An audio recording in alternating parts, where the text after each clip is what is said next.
Okay, section 2.4 today on the structure of congruence class arithmetic. Our first theorem is really just a statement that congruence class arithmetic works almost exactly like the arithmetic that you're used to for the integers, things like associativity and commutativity and that stuff.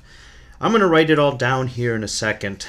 It's all trivial, but the real reason I'm writing it in this format is we're going to generalize this stuff in a little bit to things called groups and rings, and they will share many of these properties. And so this list will be sort of our jumping off point to different generalizations later on. Anyway, here's the theorem. Okay, first the four properties of addition. Here's associativity. A plus B plus C is the same as A plus B plus C. So you can put the parentheses however you want them and add them in any order. And as a result, no one puts parentheses for addition at all. Number two. Commutativity. A plus B is B plus A. Super convenient. Of course, most things in life are not commutative. Like open the window, stick your head out. Number three. Identity. There's an identity element for addition, namely 0. And 0 plus anything doesn't change the result. Number four. Inverses. Every element has an additive inverse, namely it's negative. So A plus minus A is 0. All right, that's it for the addition part. Next comes the properties of multiplication.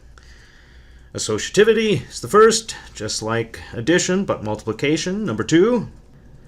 Commutativity, A times B is B times A. And finally, number three. Identity. There's a multiplicative inverse. There's a multiplicative identity, 1. There is no multiplicative inverse because you typically leave the integers when you look for inverses. So, except for 1, you don't have a multiplicative inverse. And then the final rule is a combination of multiplication and addition. It's the distributive rule. So you can distribute through parentheses. So since all of these hold for the integers and they also hold for congruence class arithmetic, by and large, congruence class arithmetic is just like the integers. All right, there are two big differences, though, that we need to look at. All right, here's number one. So let's do this by example. Let's work in Z mod 6 here. For instance, 2 is definitely not 0 here. And the congruence class 3 is definitely not 0 here. But their product is 6, which is actually 0. So here we have a case where we multiply two non-zero numbers and we get 0 essentially. This never happens in the integers, but it happens all the time in modular arithmetic. You can multiply two things that are not 0 and get something that's 0. And this will be a problem for sort of canceling the way we used to back in the day when we would factor polynomials or things. The only way two things could multiply and give 0 was if one of them was already 0. That's no longer going to be the case for modular arithmetic. All right, that's the first big difference. Wait a second, let me say one more thing here. So back in integer land, if I were working in Z and I wanted to solve 2x equals to 0, I could divide by 2 and get just x equals to 0. But in Z mod 6, if I want to look at 2x equals 0, you see I can't divide by 2 because if I did, I would only get a solution of x equals to 0. But in fact, there are two solutions. There's, of course, 0. And, as we just saw, there's a second solution, 3. Now, Z mod 6 only has 6 elements, so you can check all 6 of them. And if you do, you'll find these are the only two solutions. All right, so the point is, as we see here, there's really no such thing as a multiplicative inverse for 2. But The second big difference plays to that multiplicative inverse question. All right, for this example, let's go ahead and work in Z mod 5. And as everyone knows, in Z, there's no multiplicative inverse for the number 3. 3 as an integer has no inverse because, has an inverse, but you have to go to the rational numbers to find it. However, things are different in Z mod 5. Look at this. 3 times 2 is 6, which in Z mod 5 is exactly the same as 1. In other words, 3, when you're working in Z mod 5, has a multiplicative inverse. It's 2. And so the fact that in modular arithmetic sometimes you get multiplicative inverses when you didn't have them in the integers gives you a lot of power. So it's a weird thing. Sometimes you get these, what we'll call zero divisors in a moment, but which is a pain, but sometimes you get these multiplicative inverses, and both of these are big differences from the integers. All right, so let's categorize this with a definition. All right, so let's start off with the congruence class A in Z mod n, and we're going to assume it's not 0. So number 1, A is going to be called a zero divisor. If there's another congruence class that's not 0, but has the property that its product with A is 0. Okay. Number 2, this is about invertible elements, or as we're going to call them, units. So A will be a unit or invertible. If there's another element, B, that can multiply it to 1. Okay, when an element A is invertible, then we're going to write, or call B its inverse, and write it with the usual notation. All right, there's one sort of small technicality. When I call something the inverse, I'm claiming that there's only one. And this is just a definition. We haven't demonstrated that. So we will shortly show that there is only one inverse when it exists. But let's put that off for just a little bit and do an example. Let's work with Z6. Write down all the zero divisors and all the invertible elements. Here we go. So here I've partitioned all the elements of Z mod 6, 0 through 5. 0 is always in its own class. It can't be an invertible element, obviously, and it, by definition, can't be a zero divisor. It's simple to check that these are the zero divisors. 2 times 3 is 0, 3 times 2 is 0, and 4 times 3 is 12, which mod 6 is 0. So these are all zero divisors. And of course, these are the units. 1 is always a unit. It's its own inverse. 5, well, the fastest way is to observe that 5 is the same as minus 1, because they differ by 6. And minus 1, of course, is its own inverse, because minus 1 squared is 1. And this will happen always in modular arithmetic. Z mod n will always, we'll see in a bit, break up into 0, and then the zero divisors, and then the units into disjoint sets that partition all of Z mod 6. This isn't true for all the generalizations we'll see later on, but it is for Z mod 6. Let's turn to the case of the uniqueness of the inverse. So if we had possibly two different inverses, B and B inverse, they'd both satisfy these equations. What we want to show is that B is the same as B prime.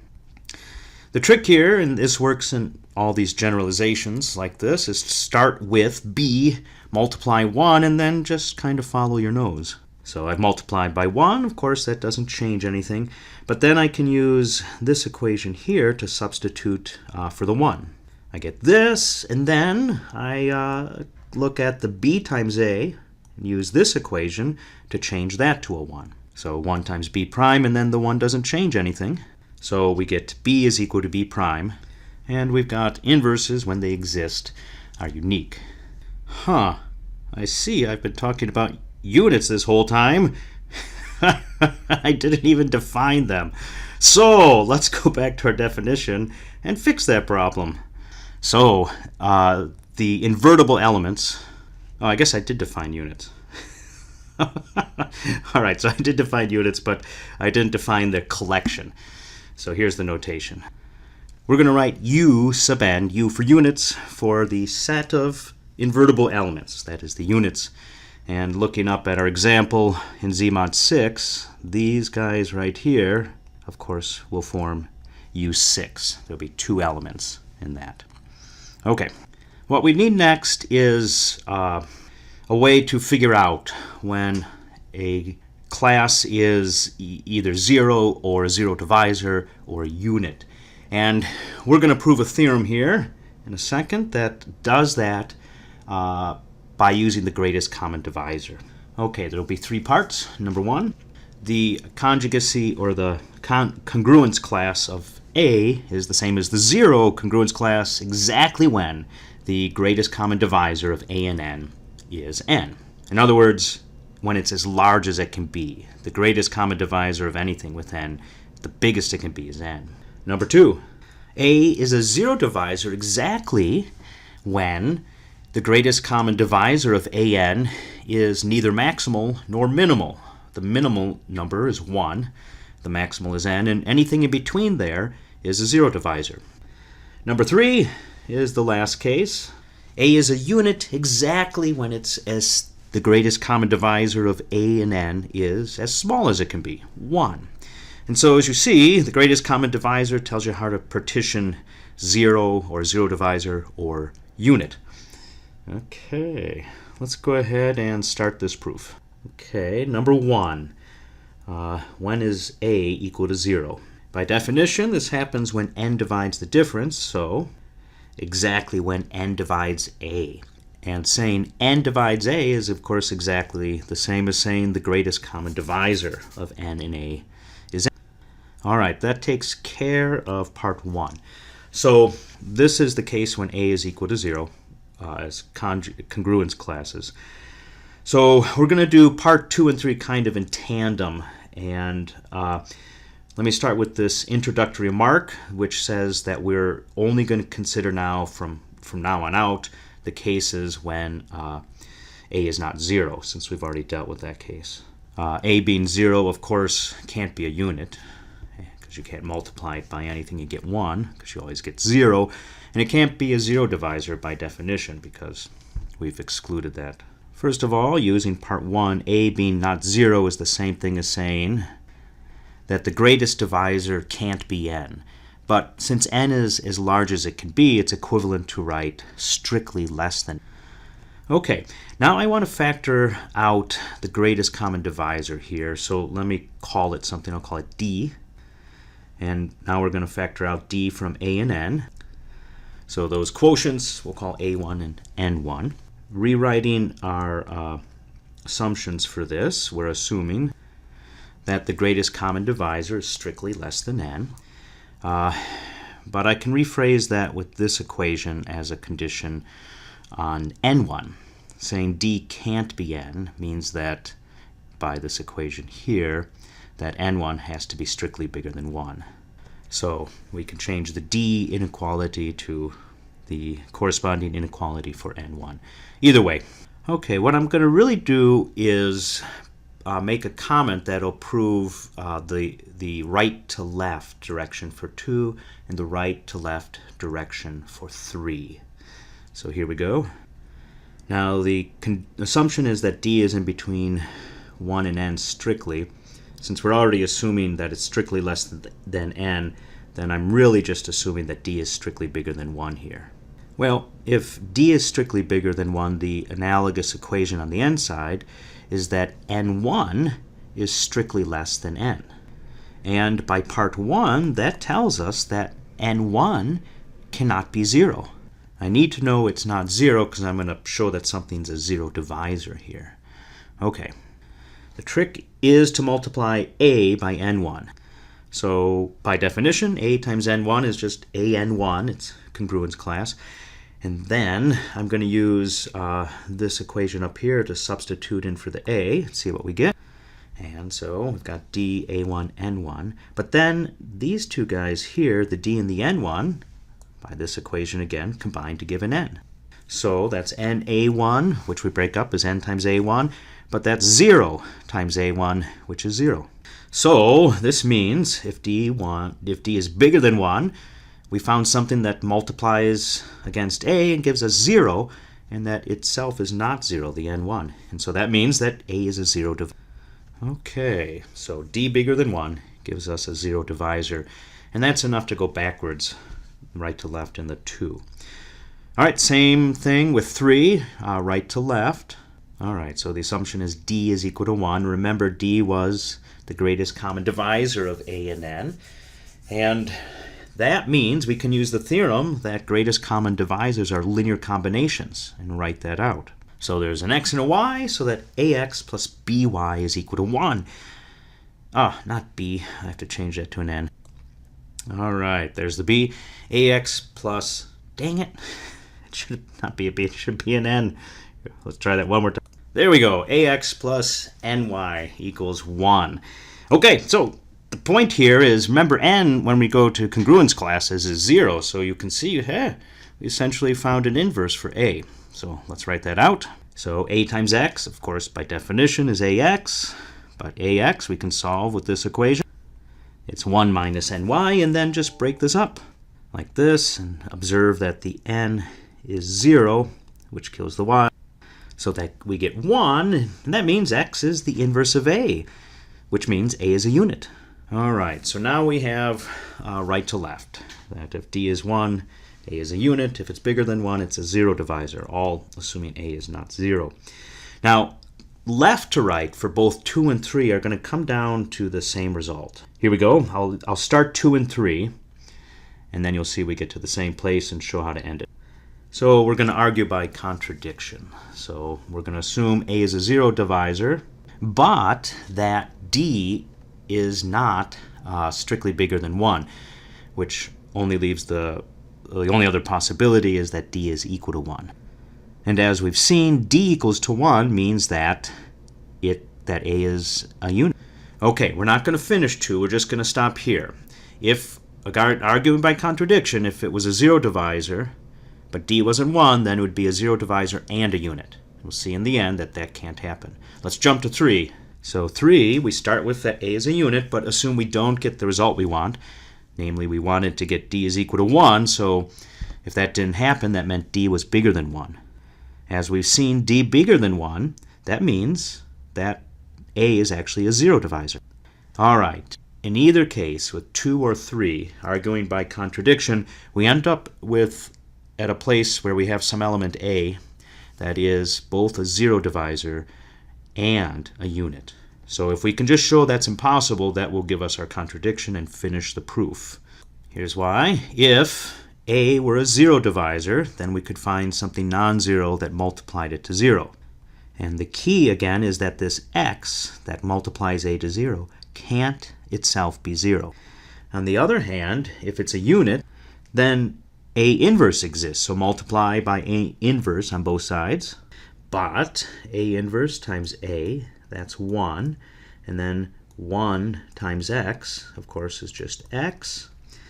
And a inverse times 0, whatever a inverse is 0, because 0 kills everything. And this gives a contradiction between these two things. We've shown it's both 0 and non-zero. Therefore, you can't get 0 divisors and simultaneously units. And that will finish the reverse direction for both 2 and 3. Okay, that's the end of that proof.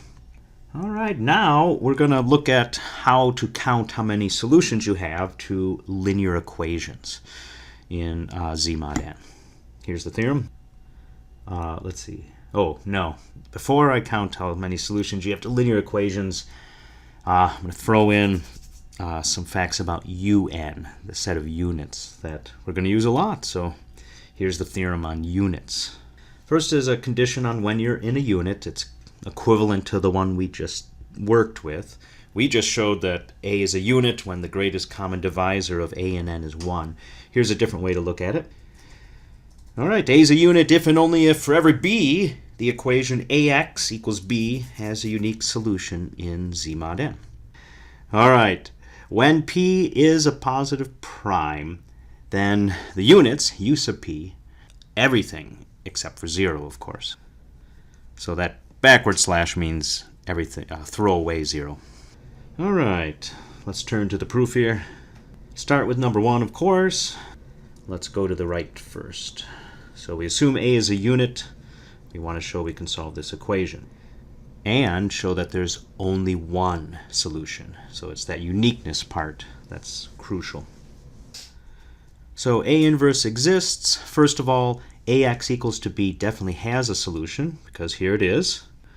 So plug that in and see it's obvious that's a solution.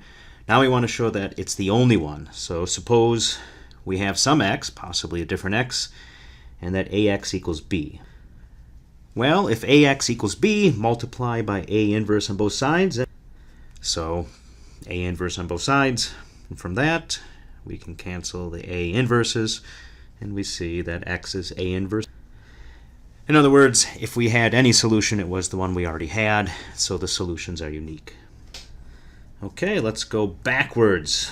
Suppose that you can always solve AX equals B uniquely. Well, if you can solve it for all B, you can solve it for B equals to 1. And if I can solve AX equals to 1, well, that means I found the inverse for A, so A is invertible. Okay, that takes care of 1. Let's do 2. So I've got 2 elements of UN, A and B. By definition, that means they have inverses. I'm going to write X for the, well, what the heck, we'll call it A inverse and B inverse. Okay, now can we use that to find an inverse for the product? Well, of course.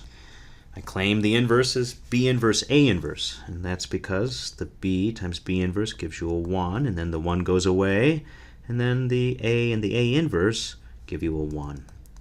So we solved the equation AB times something equals to 1, so that means AB is invertible and therefore in UN. Okay, on to number 3. Since P is a prime, this says that the greatest common divisor of P with anything can only be 1 or P, because those are the only divisors of P. Okay. In the case where it's 1, by our previous theorem, that means that A is a unit. All right, so if it's 1, it's a unit. On the other hand, if the greatest common divisor is P, the previous theorem said that A was 0. And that gives the result. The element, every A is either 0 or it's a unit. And the only 0 one, of course, is 0, and the rest will be units. So that'll be the end of the proof. All right, we're going to look at solving some linear equations. We've seen how to solve AX equals to B when A is a unit. You just multiply by A inverse. But when A inverse when A inverse doesn't exist, then things are more complicated. Here's an example. Let's work in Z mod 4, and let's look at the equation 2x equals 0. If 2 were invertible, we could multiply by its inverse on both sides and see that x had to be 0. And in fact, x equals to 0 is a solution. But if we did that, it'd be wrong because there's no inverse, and it would give us a wrong result because there's more than one solution to this equation. In fact, you can check all 4 possibilities for x, 0, 1, 2, and 3, and you see that the solutions are actually x equals to 0 and x equals to 2. So our previous experience with arithmetic doesn't really, we don't see this type of behavior. And this next theorem will tell us exactly how to solve these types of equations and how many solutions there are. So we're going to start with a general A that's not 0. Solving 0x equals whatever it's easy to figure out when you can do that and when you can't. So A will be not be 0, and we'll let D be the greatest common divisor of A and N. Okay, part 1 tells us that AX equals to B has a solution in Z mod N exactly if and only if D divides B. So that tells us when we can solve it. Part 2 tells us how many solutions there are. So when D does divide B, there are exactly D solutions to AX equals to B. And in fact, in the proof, we'll even sort of see there's an algorithm of how you could write them all out if you wanted to. All right, let's turn to the proof. All right, let's go to the right. So suppose there's a solution. Here I'm writing S for the solution, so if there's a solution, then there's some S, so that AS is equal to B. This tells us that A times S is the same as B up to multiples of n, so AS equals B plus NK for some K.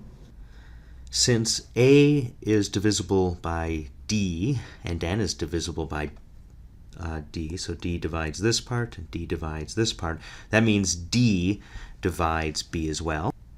And we're done. So let's look at the other direction. So if D is dividing B, then let's factor out that division there. So we can write B is equal to D times something, call that something B1.